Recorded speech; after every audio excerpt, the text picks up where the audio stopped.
Well, hello everybody, and welcome to Monday. Magical, mythical, marvelous, noisy Monday. If you could hear the background as well. I'm in Johannesburg currently, sitting in my sister's beautiful garden. It is really incredible. The weather in Johannesburg, it's known to be fantastic. So loving this amazing weather.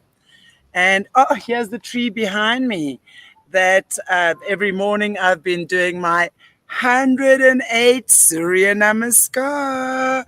We did day 6 today, so tomorrow we are on day 7 of our 3 week, well, the last day really of our Surya Namaskar challenge, which has been incredible. So I'm really looking, and in fact, I am going to do an 8th day just because I feel like it. Because you And can. 8, yes, and eight is also a number of transformation. So wow, what an incredible few weeks this has been. I have to say, thank you to all of the yogis who've joined, because you guys have kicked my ass as well. There have definitely been days that I would have bunked yoga if because I was tired, I was grumpy, I was just not in the groove. And boy, I said, there's no chance I'm not finishing this with the group. And it was incredible because those are the days that you get the most out of these Yeah. challenges. And I want to say that, wow, the information, the clarity, the pieces of the puzzle, the trust in myself, because a lot of the information I'm getting now is very fourth dimensional. So even though it looks calm on the surface, there's a lot going on, and that's brought a lot of that up, and trusting that and just getting clarity, closure, all these things as well. So it's been an amazing 3 weeks. And tomorrow as well, for those of us yogis, we start our fast, Yeah. 3-day fast. But I am only going to start on Wednesday. And I'm going to tell you why as well, because tomorrow is my last day in Johannesburg. I'm seeing a lot of people. So I'm not even going to pretend that I'm going to be fasting on that day. I'm meeting for coffee and lunch and all sorts of things. Wednesday, however, I will start my fast. So anyone who still wants to join, I think it's a wonderful way just to end off the yoga challenge as well. So And this, because for those of you, tomorrow is technically the last yeah, day of the 60-day as a whole. So it's a great way to, and I yes, intentionally scheduled it before a particular astrological day to give people a couple of days for them to create their own work for the day, because you've been doing 60 days now. You've done a sun salutation challenge. You've done all the 60 days going through childhood trauma.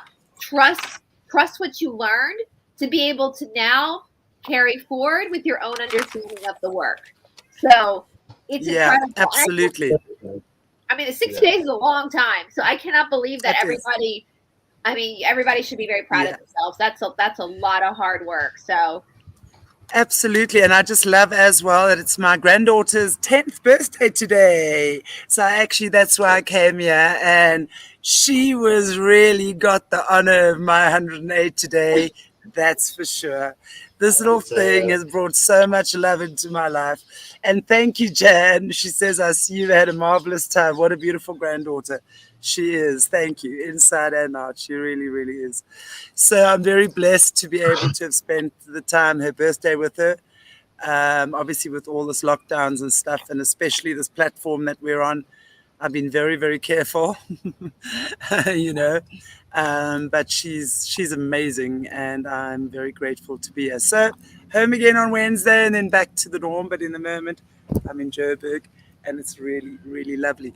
So over to you, Brycey. We are now on Tablet but I 5. have to, a little announcement about the shadow work challenge. I got on the email this morning because people are still requesting for the templates, which I will be sending those out to you guys. But we must be totally over the target because somebody signed up the shadow work challenge email account for a particular website of adult nature. I can't say the P word on YouTube. I think they said we'll just say corn, the corn website. So somebody in their pettiness, we must be very over the target. So I've got to go clear out that email, and I will be sending, I saw some other emails. I will be sending out these templates you can use anytime you want. The 60-day, 30-day sun salutation challenge, the fasting template. I will be more than happy to send them to anybody out. You can use them continuously.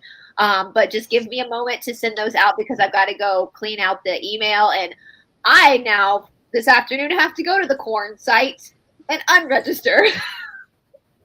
I laughed so hard. I was like, you petty little SOBs. I was like, oh, you're muted, Chunky. So just be patient, guys. I will get you, for those who are late to the game, I will get you those templates as soon as I can. I just got to clean that up first. So. But I want to also just say, sorry, Morné, while we're on that topic, I will be doing more of these challenges in future.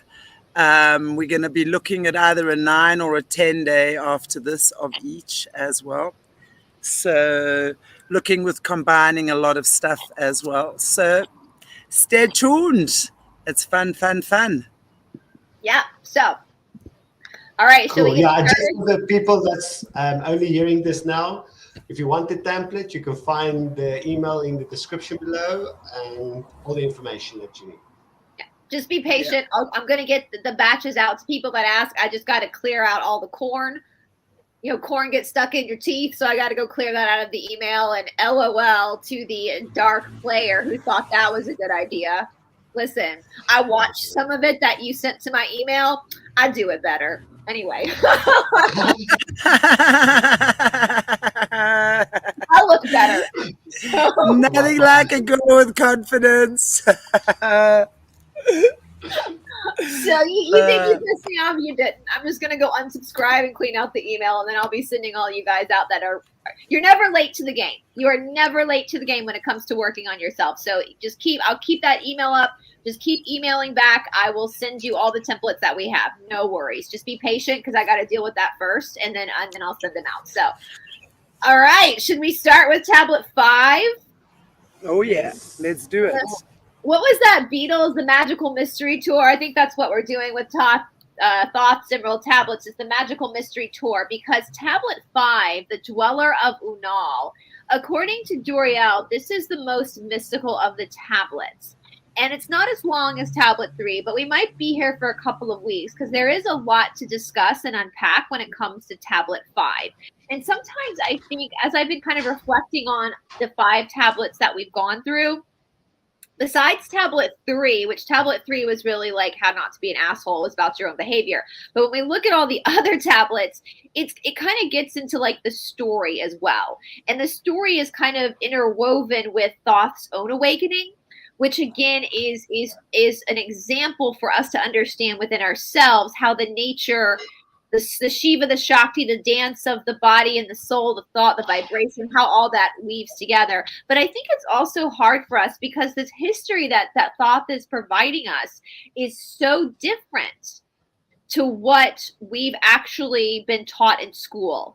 And so a lot of going through these Emerald Tablets is having to kind of unlearn what we were taught, right? Because according, the Emerald Tablets, like we know, if you've been on this journey for a while, we know the apocalypse has already happened. It was the fall of Atlantis, which is really good news for us. We had the 1,000 years of peace, which was Tartaria, which Shanti and I have spoken about, which means that we are in Gog and Magog. So we are at the end of the book, right? We're at the end of the story, which is amazing. So we have to kind of go back and unlearn some of these things. So I just wanted to point that out, that if the story is confusing for you, just give yourself some grace and keep rereading it, because it is a different story than what we have been taught globally in our schooling system, right? So, yeah. All right. So we start with Tablet 5, the Dweller of Unal. Oft dream I of buried Atlantis, lost in the ages that have passed into night. Eon on eon thou existed in beauty, a light shining through the darkness of night. Mighty in power, ruling the earthborn, Lord of earth in Atlantis' day, King of nations, master of wisdom, light through Suntal, keeper of the way, dwelt in his temple, the master of Unal, light of earth in Atlantis' day. And if you guys go back and reflect back to the first tablet, which all those videos are up on Aquarius Rising Africa's channel, if you guys want to go back, if this is your first time joining us, we talked a lot about Unal. What was Unal? Unal was one of the cities in Atlantis, right? It was where they're going to talk about the training of the priests and the kings of Atlantis during this template. So Thoth is reflecting back. So this template, obviously, as we know, or this tablet, all these tablets were written post the fall of Atlantis. So again, we go back to the very, very first verse of the first tablet. I thought the Atlantean master of mysteries, keeper of records, mighty king, magician, living from generation to generation, being about to pass into the halls of Amente, set down for guidance for those who are to come after us, that's us, those records of the mighty wisdom of great Atlantis. So we already know he's kind of recalling everything that happened in these, and he's writing them for us. So he is now going back and thinking about how Atlantis fell, which is what this template really is about, is what happened when Atlantis fell. Now again, Unal is a city in Atlantis, again referencing back to the first template. This is where a lot of the kings and the priests, the priestly caste, lived.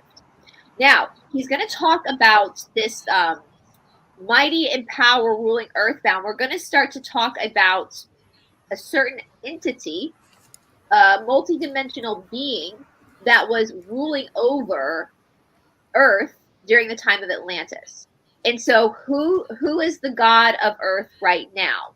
The god of Earth right now, as we've said multiple times, is Lucifer. But Lucifer hasn't always been. In my reading of this, I see it as like the manager in charge. Lucifer hasn't always been the manager, right? During Tartaria, it wasn't Lucifer. And so I was reading another person's commentary on this just out of curiosity, and they believed that the entity they're talking about that ruled over Atlantis was Gabriel, Archangel Gabriel. Now, why would they think Gabriel? Well, Gabriel, a lot like Thoth, what's Gabriel's power? Communication, right? Gabriel is the angel of communication. And during Atlantis, Thoth was also the one that learned how to keep records. Atlantis, the Atlanteans, their understanding of what was happening, there was a clear understanding of what was happening, right? Like we see in Atlantis, especially in the first tablet, that this was a perfect template of ascension. There were bad people or bad beings and good beings, just like we have now. And Atlantis toppled because the bad actually took over, right? And it toppled Atlantis, right? And we're basically mirroring that right now in our world. So, but Gabriel I thought that was just interesting. I don't know for sure. That's not in Joriel's commentary. So that was just another person's perspective, which I thought was interesting. So that's why I brought it up. So now he's going to talk more about this being, which we'll look at Joriel's commentary too. Master he from a cycle beyond us, living in bodies as one among men, not as the earth born, he from beyond us, son of a cycle, advanced beyond men. Know ye, O man, that harlot, the master, Horlet, Horlet, that's his name, the master, was never one with the children of men. Far in the past time, when Atlantis first grew as a power, appeared there one with the key of wisdom, showing the way of light to all. So the key of wisdom, again, that's the third tablet, right? So we go back to the key of wisdom, which is the third tablet. So he's saying the lessons that were taught in the third tablet to you, that one that took us forever to get through because it was literally telling us how not to be an asshole, came from the teachings of this higher being. So we know this higher being was not a satanic being. We know that, and that I thought that was very interesting. And that's what they're trying. So perhaps Thoth knew that the generation that he was writing this for, which was us, was going to be in this final battle between mirroring that of Atlantis, between the light and the dark, the good and the bad. And so we needed this information that seems like common sense, right? Like a lot of the stuff in the third tablet seems like don't gossip, clear out your chakras, all that kind of stuff. But he wanted to remind us that these are the tools that were used in Atlantis and taught by the good, right? So I thought that was very, very, very interesting. Showed he to all men the path of attainment, way of the light that flows among men, mastering darkness, leading the man soul, man, -SOUL, so leading man's soul, upwards to the heights that were one with the light. Divided the kingdoms he into sections. 10 were they, ruled by the children of men. Upon another he built a temple, built but not by the children of men. I thought that was interesting. We have so many old buildings, there's pyramids all over this earth that we know man did not build. We know that man did not build those. So who did? Well, he's telling you that these higher, which reminds me a lot, again, if we go all the way back to Atlantis in the first tablet, what we call the Anunnaki, which I'm learning is just a general term for off-worlders that came to this earth and generated the Atlanteans. That's why we had the giants. We're all descendants of this, right? And so they're not necessarily all. I just got an email today from somebody asking about the Nephilim. Not all the Nephilim were bad, you guys. We cannot, as our friend Catherine Edwards says, you cannot tar everyone by the same feather. That would be like the galactic councils or whatever judging humanity specifically by the actions of the controllers. That's not fair, is it?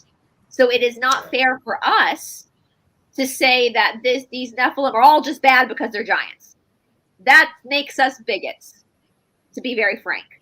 That there's no difference. So we know that we don't judge people by the color of their skin. So judging people by whether or not they're Nephilim or not, that's the same thing. We can't, every single being has free will and free will choice. So I wanted to make that very, very, we have to be very careful not to slip down that slippery slope of bigotry, right? We have to understand that do unto others as you would have them do unto you. Put yourself in that position. You want to be judged by actions of your fellow humans. No, you want to be judged by your own character. All right, so I want to make that very clear. So not all these pyramids, these buildings we have that were obviously not built by us, they weren't all built by bad beings. A lot of the pyramids were built by good beings. The law of one gets into that, right? So he goes on and he says, out of the ether called he its substance. So we talked about that in the fourth tablet, right? So out of the ether called he its substance. So that again is the Shiva and the Shakti. The word, the vibration of thought, bringing all the matter together to create. That's why I love, the super thought, solution faculty. I prefer Shiva Shakti because I think Shakti is such a better word for boom, and then there's the body.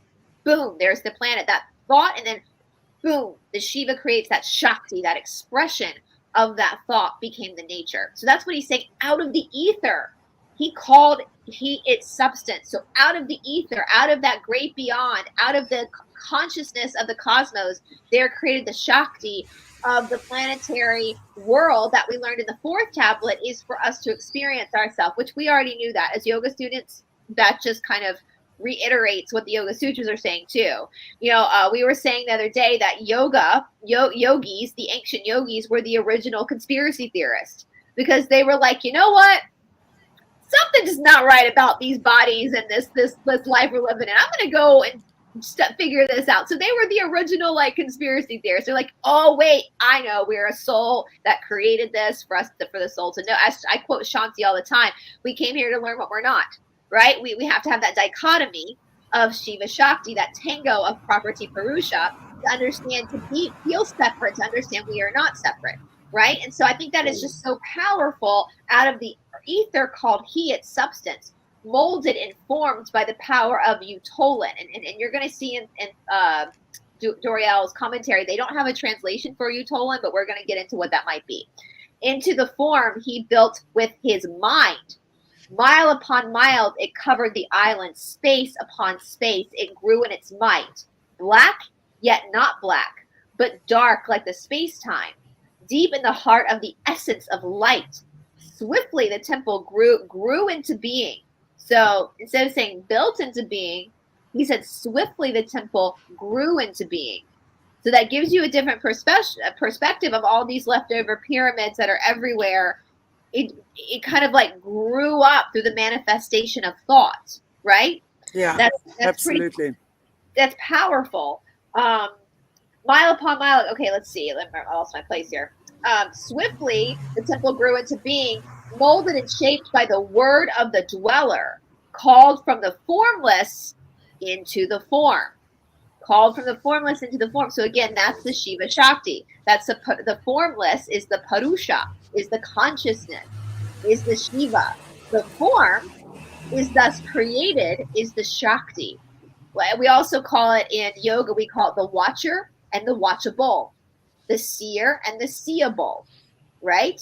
So let's pause there. I'm going to go back to Doriel's commentary. He says, this perhaps is the most mystical of the tablets, containing also information hitherto withheld from man. Thoth is musing on the glories of Atlantis in its zenith, as compared to the world around him at that time. And it's kind of comical, you guys. If you missed the first tablet, it's kind of comical to go back and watch this happen, because I want to remind you guys that when we were in our heyday, when Atlantis was in its zenith, our world today is barbaric compared to Atlantis then. Like, technology was just, they probably were using portals. They could probably all levitate and teleport. Like, we are still infantile compared to what they knew then. And as soon as Atlantis fell, which we're going to talk about later in this tablet, you go back to the first tablet, Thoth and his gang preserved their memory. But then the rest of the humans that were left forgot everything. They went through amnesia. They were living as barbarics again. So he's comparing. So now that Atlantis is falling, he's sitting here in this kind of dark world, this tribulation world, and he's like, ho hum, you know, like Atlantis was so powerful, and how quickly the mighty fell, right? How quickly, which is a lesson in itself, isn't it? Like, that's a lesson in itself for the soul to go through that. The dweller on Unal, the master Horlet, was the ruler of earth. Through the cosmic power he wielded, though he did not intervene in the government of nations unless it was absolutely necessary. Which is, that again shows you that that was a positive being, because positive beings respect consent and respect free will, right? Positive beings will back away. That's why the guardian angels, the good guys, the guides, you have to call on them to help you, because they respect your feet. They will watch from a distance and intervene when you call on them. So I thought that was interesting. Harlot was not entirely of the cycle, but was one of the extensions of one of the lords of the cycles, manifesting on Earth's surface to fulfill certain necessary functions, helping to establish knowledge and harmony among men. He established the kingdoms of Atlantis, dividing them among the races and placing the highest developed ones as the kings over the rest of men. It's interesting they talked about the 10, because we talk about the 10 missing tribes of Israel. So once again, we look back at... This is very interesting, because, I mean, yeah, we're talking about him dividing them into races. I think it's into the galactic nations that they were divided into. That's what my mind went, that he was dividing them like, okay, you come from the Lyran group, you're a Palladian, you're, you know, because we go back, if we resource back to the first tablet, Thoth also speaks about this and speaks about how every one of these groups had their own abilities, right? So okay, so what you're saying then, sorry to interrupt then, because I just want to be clear on this. I understand that, you know, what you were saying earlier on was that the different galactic star systems have different races. Yeah. So what you're saying then is that when they came to Earth, they were of a specific race, and he was dividing them in through those races. So he was separating the races into each. Yes, but you have to go back and see from the first tablet why they did that. So if you go back to the first tablet, remember, like, if you're a Siren, if you're a Palladian, if you're Lyran, you have specific talents. And so they kept them together to work on those specific powers to then be used as a whole unit later on, right? So if you have a Palladian that's with a bunch of Syrians, the Palladian's not going to understand its Palladian powers unless it's trained by other Palladians, but then they would work together as groups. And so this is why I think, right, there's Thoth. That's Thoth. He's just flying overhead. So I think when we see that, we see division. Because remember, the cabal, or the controllers, I'm going to try to use that word for censorship. The controllers cannot create anything. They can only invert from the good. And so what they do with segregation is very different, in my opinion, than what this guy was doing. It was like a school it's like Hogwarts, right? Like you go to school and you learn. If your ancestors were Lyran or Palladian and you're mixed with the humans, and all of a sudden you've got to learn now what your abilities are. And the Native Americans spoke about this as well. There's a Native American story about how every single race on this earth has a unique ability that the other races don't. And the trick is to learn how to work together and not fight each other. There are things white people can do that Asian Black people can't. There are things that Asian Black people can do that white people can't. So we have to learn to appreciate each other. So when I read that, it was like ding, ding, ding, ding, ding, ding, ding. This is what's happening. This was the schools that they referred back to in the first tablet for these humanoid, it's what we are. We're integrated with the Earth and with the galactics. And so you have these babies being born that are both earthbound and galactic, and now they have to learn from their heritage about what their abilities are through the DNA genetics of that particular constellation, and then they go and work together in Atlantis, right? And so what the controllers do is they take that and turn that into segregation. So just because they were separated, I don't think it was because of hate. It was for learning purposes, and then they came and worked together, because in the first tablet they talk about then they come and work together, right? So they know, oh, this thing needs to be done by the Syrians, because the Syrians know how to do this particular job that us Palladians can't do, or that the Lyrans can't do, right? So they know how to work with each other and respect each other, and they know. So does that make sense? So and the fact that it's 10, I thought was really interesting. And so when he talks about the most developed ones were kings over the rest of them. So I think that when he says, because he says he established the kings of Atlantis, dividing them into races and placing the highest developed one as the kings over the rest of the men. I think he took from the most developed of each 10 and put them together Onunal to work together. Does that make sense? So I'm interested in this 10 as well. Exactly, because are we talking the 10 tribes? Yeah, that's the original tribes. That's what I think it's being spoken about. But then where have the additional tribes then since come from? The 12. So the 2, I think the 2. So I think the 2 are the earthbound. So the DNA strands. So right now, we are a mixture of all of them. Right. So we're not just one particular. Now, Chantelle Morné and I have white skin, probably because our galactic heritage is more dominant in like the Palladian or Lyran heritage. But that doesn't mean that we don't also have Syrian in us or other, does that make sense? So I think the 2 strands of DNA that are active in us or that are not spoken about are the earthbound DNAs. That's just and then the missing 10 have to do with the galactic. So because we see it here, when he takes the highest developed ones, so he took out of all the different tribes, the 10 tribes, if you want to call it that, the ones that understood it the best all came together on Unal to help govern the rest of Atlantis. Well, I would say I understand exactly what you're saying. My understanding when I got that was that it was the leaders, the elders of the different constellations. But I came up with 12. But this is what I'm saying. It's very interesting that we talk about, because when you look at the astrology wheel as well, 12. There's the 12 pieces of the pie and then the centerpiece in the middle. Let me not do that. People might think I'm signaling. So please stop signaling. Someone's going to take a still of that and post it all over Twitter. And you said, you see, I told you.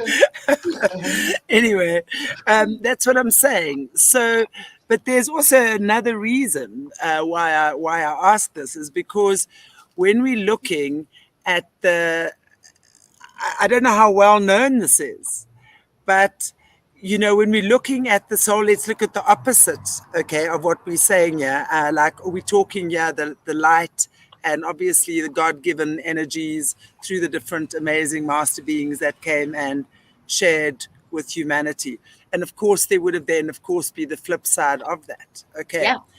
But there, according to my understanding, are 10 Nephilim, and some of them are humanoid, okay, that are pretty much vying for the position of the individual of the rising of the Antichrist. So there's like 10 pieces of the puzzle that fit together. Okay, like think Lord of the Rings almost. And the final one is the ring. Whoever gets Right. the ring. Now my understanding that there are 10 of those, and there are 10, there are 10 Nephilim and humanoid as well that have kind of, I don't know what you call it, transmutated. I don't know. What do you call that?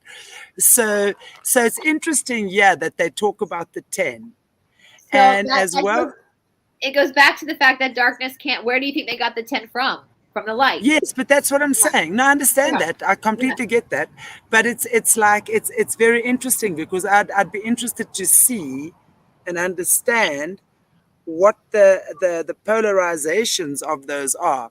But still, then I'm still the 12. It's still a bit of a mystery to me then, because, and I understand what a lot of people are saying, but what people are saying is not resonating with me yet. So intuitively, it's not making sense to me yet about that. I'll figure it out. I'll find that for myself. And I want to reiterate to everybody watching right now, we've said this over and over again. If you think the darkness came up with this on their own, you are giving the darkness too much power.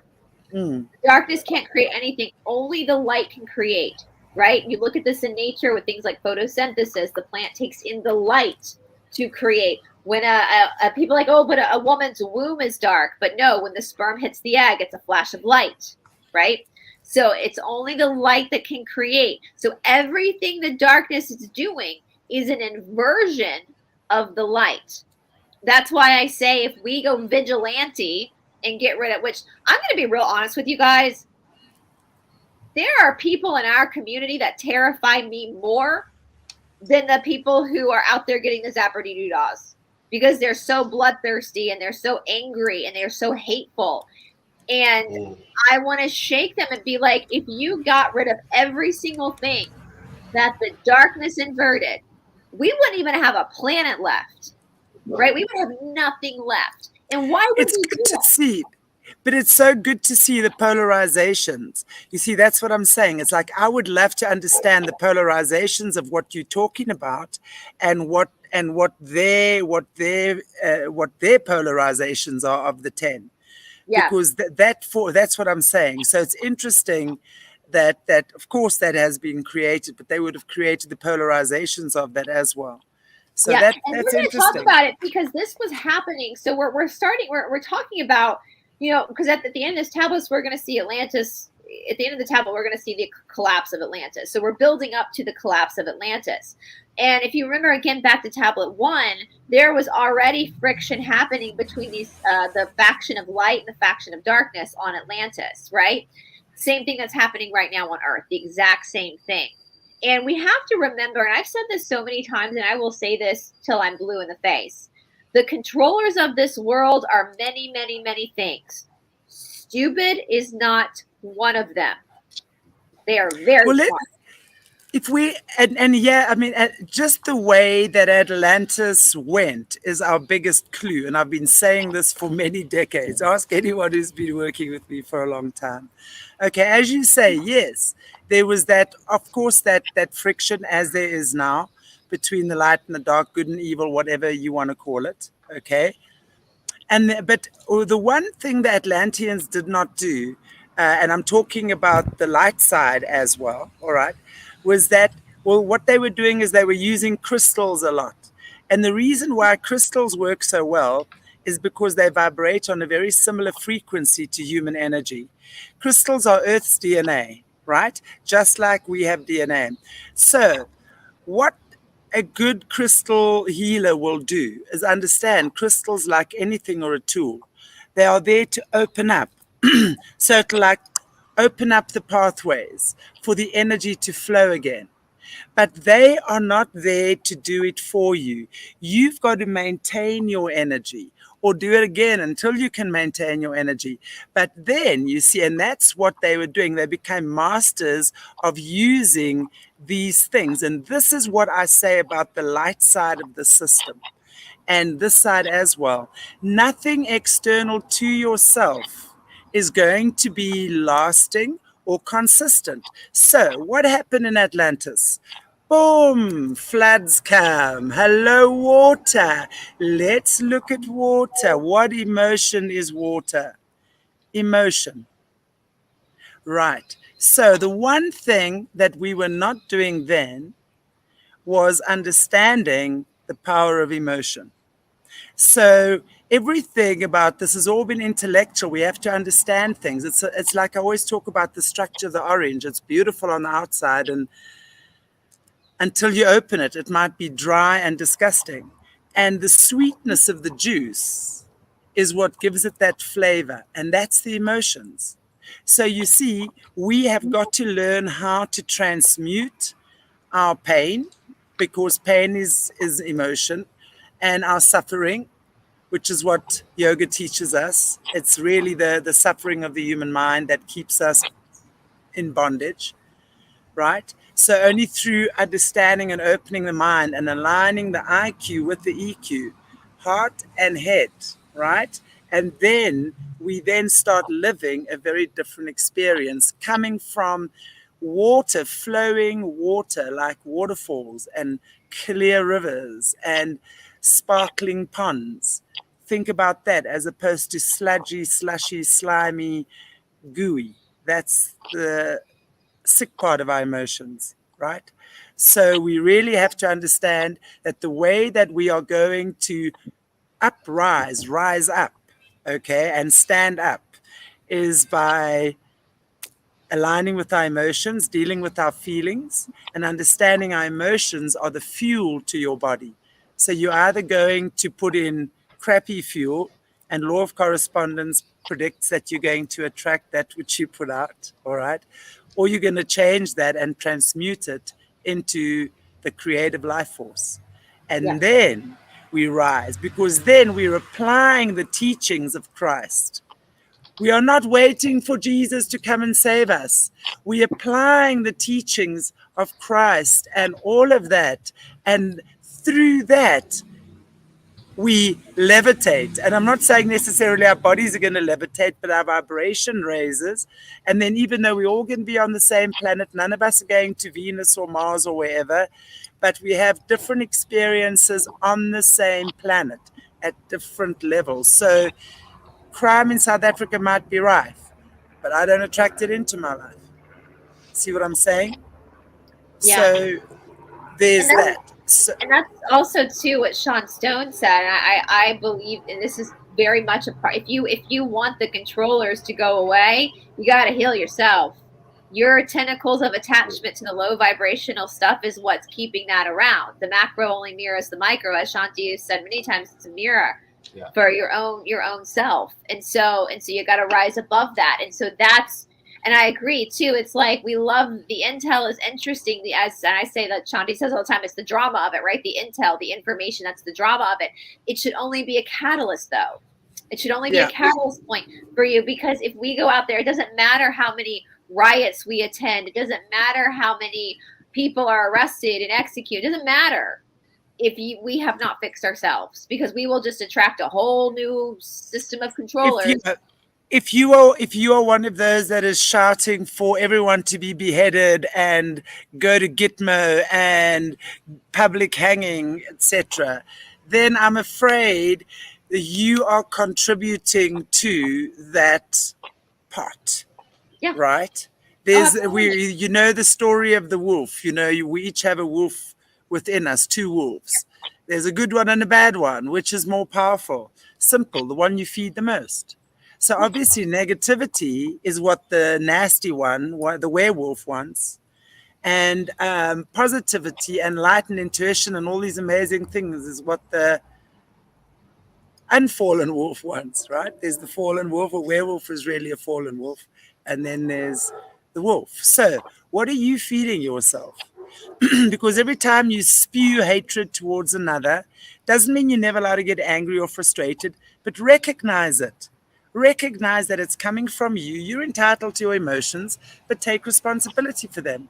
So if you're going to be one of those screaming for everyone to be executed and arrested, and you are so contributing to that negative, understand that everyone has their path to walk, including you. And when you're looking out at another and deciding what their punishment should be and how bad their karma is, it means you haven't begun to understand yours yet. Yeah. You can talk about these things in a conversational way, an understanding way, or you can it's like what we do with Jesse. We expose. We expose the stuff. We do not want to go out and beat everyone up. I want these guys to have light. They must remember God. They must remember they all come from God. Because when that spark is lit within them again, that's when we have peace on earth. These are the captive spirits Jesus came to save. These are the captive spirits. The ones that are lost in the dark and doing the atrocious things. How? And we're calling for their execution. Come on. Yeah. Think about how we're doing it. Pray, send light, understand that everything that they are doing is necessary because they are reflecting a huge part of humanity back to you. These guys are reflecting your shadow self back to you. Does that mean you want to go out and hunt kids? No, I'm not saying that at all. But do you have greed in you? Do you have jealousy in you? Do you have fear in you? Do you have pain in you? Do you have things that you take tons of medication for? Well, if you have any of one of those above, then I suggest you stop judging others. Look at your own pain. Look at your own self-persecution. Look at your own health problems. Look at your own family life. Look at your own tattered relationships. It's not everyone else's fault. You're a common denominator. So the more of us and that's Jesus saving us. That is us accessing Christ consciousness, Christ or the Holy Spirit. And when we access the Holy Spirit in that way, we self-heal. And then we arise. Then and that's, I love that because that the God of darkness is destruction. The God of light is healing and mercy. So if you're acting in creation versus destruction. You're acting in vigilante behavior, then you are acting for the God of darkness. You are a tool for the God of darkness, not for the God of light. That's why I keep saying when people are like, we got to get rid of all this stuff. I'm like, that's destruction. Let's heal it. It's ours, and let's bring it back to where it should have been. Its original template. Its original modality. If you study the law of ones, the entities that are being channeled the law of one, they call themselves the brothers and the sisters of sorrow. And they call themselves that because they are the ones who brought things like the pyramid to earth that Thoth is talking about. They brought it to earth to teach us how to catalyst our own vibration, to rise our own. That was, as we know this in yoga, man learns through shapes and through patterning. And so they brought these shapes to earth to help us understand the pulling up of our own energy. And then the darkness took it and inverted it. And they were like, oops. So that's why they call themselves the brothers and sisters of sorrow, and why they've tried to be a guide to those who are on the light to help them understand who they really are and to work through these things. So I have loved that. Yeah, that's why I'm telling you guys, I'm starting to be more afraid of people in our community than the ones that got the zapperty-doo-dah, because at least the ones that got the zapperty-doo-dah are not running around yelling for people's executions. Like, I'm a little terrified at the amount of bloodthirst violence I see. It's scary. It's terrifying. And I tell people all the time, what that's the, in Greek, if we look at the original Christian doctrine, which was the Gnostic, which comes from the word gnosis, which is inner knowing. The opposite of that is ideo. That's outer knowing. So ideo would be intel, would be the emerald tablets. This stuff is not as important as the inner knowing.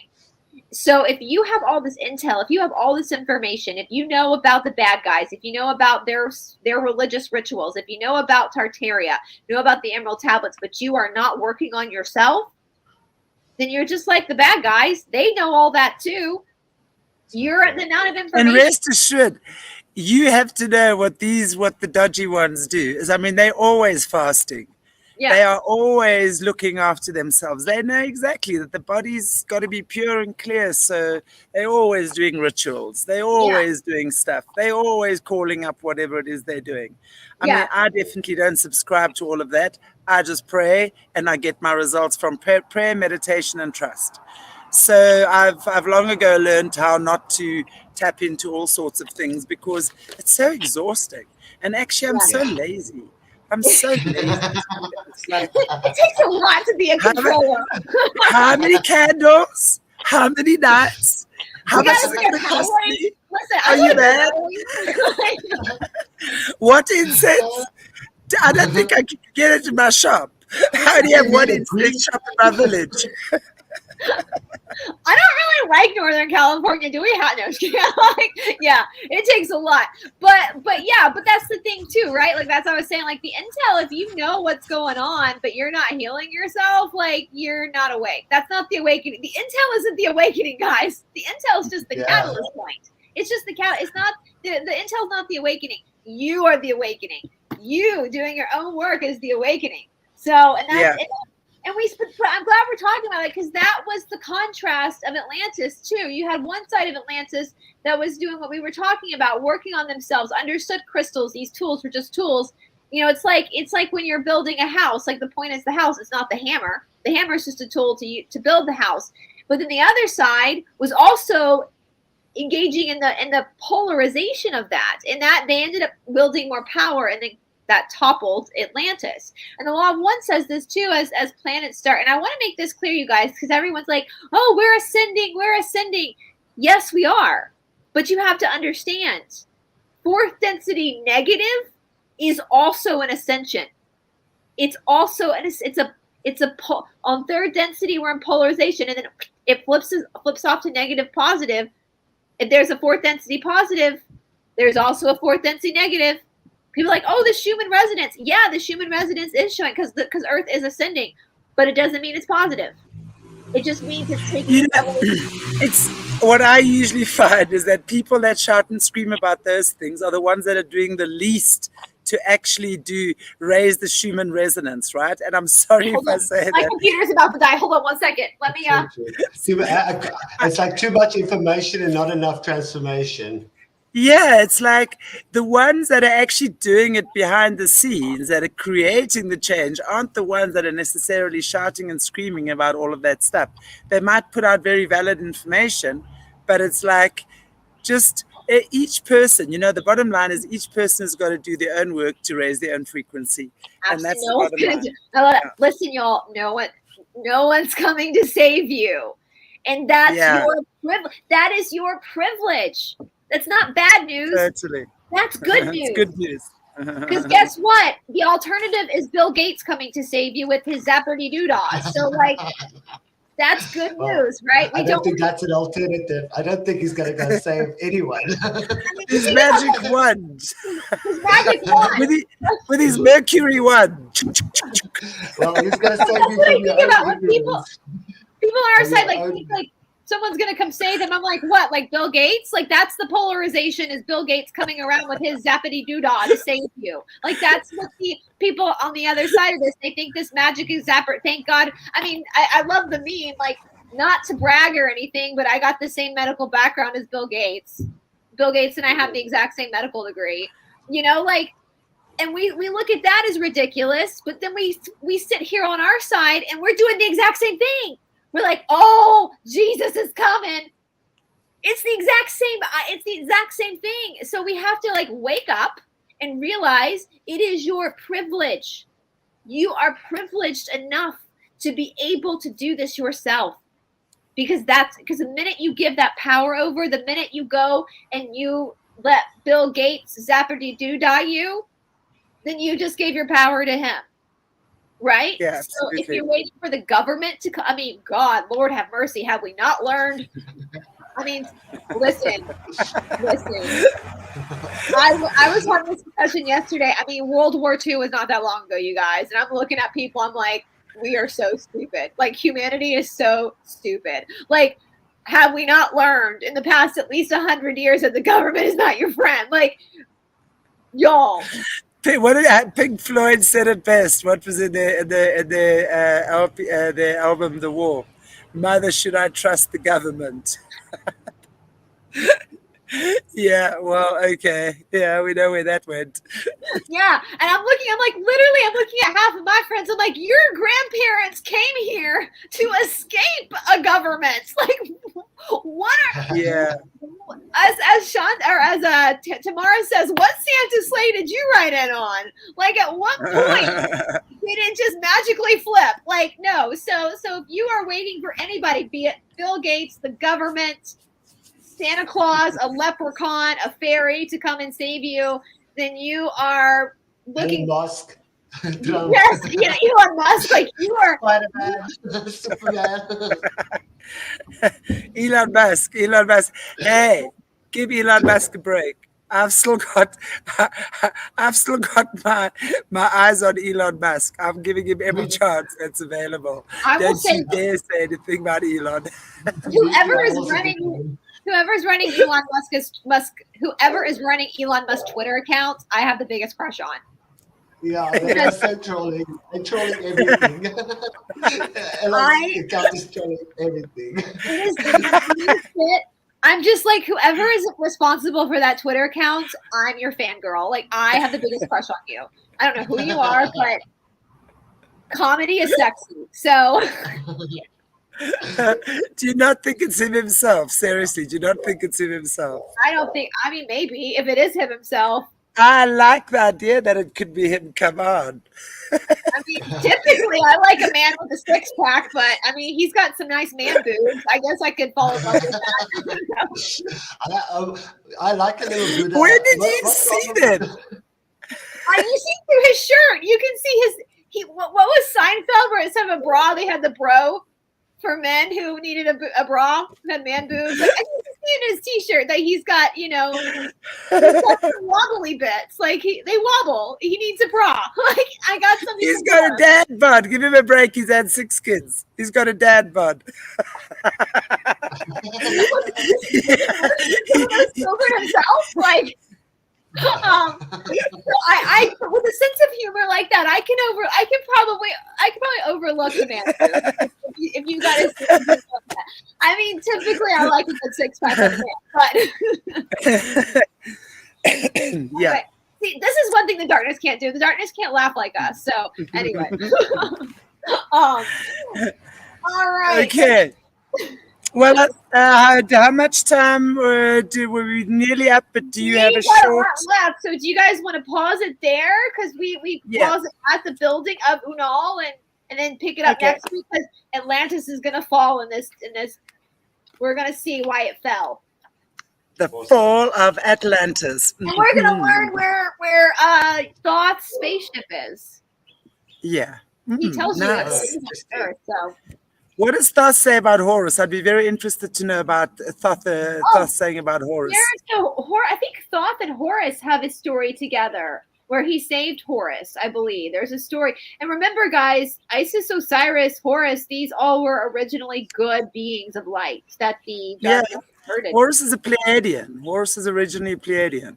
Yeah. Isis, I mean, that's what Yeshua and Magdalene were part of the priesthood of Isis, which was the Essenes.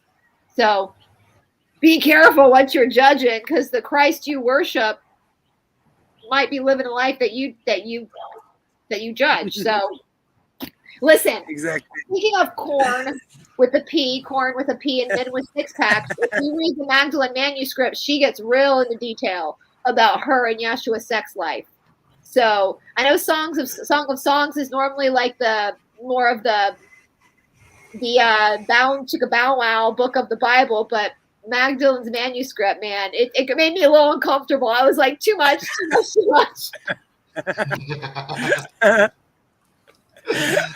Well, you're giving us something to look forward to.